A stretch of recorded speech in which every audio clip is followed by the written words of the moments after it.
Hey folks, Nick Kuzvis here with Radioworld Garmin.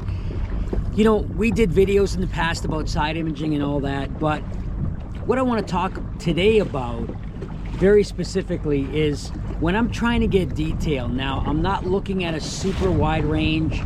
I'm setting up my graph so that it's going to be, you know, right around 100 feet. But I want to get the best detail. It's all in the settings. So you could see here, this picture is very blown out. I'm not really sure what I'm looking at. You can see all that yellow in there.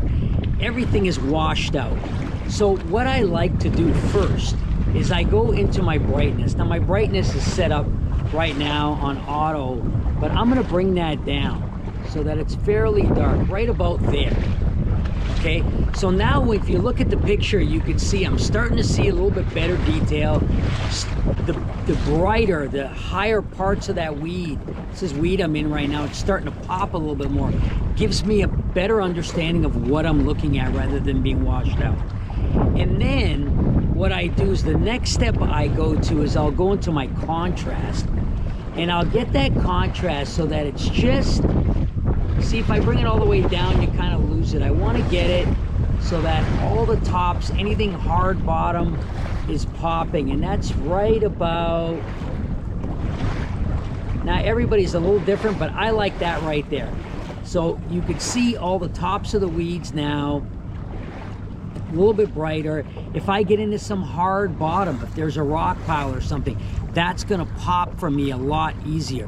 Having your settings set right is so important to get the best picture that you can possibly get. Playing around with your contrast and your brightness back and forth. Now I have it on chirp. You'll see generally, and I've said before, I like that chirp 1070 if I'm fishing, you know, inside 30-40 feet. If I'm getting any deeper, which we rarely do for bass fishing, you know, you might change it up. But if you're looking for a wide range, that 455. But if I want better detail, I'm going to go to that 1070 chirp, play around with my brightness, bringing it down, and then getting the contrast up a little higher to make those higher spots pop, those harder spots pop, and you're going to find fish fast.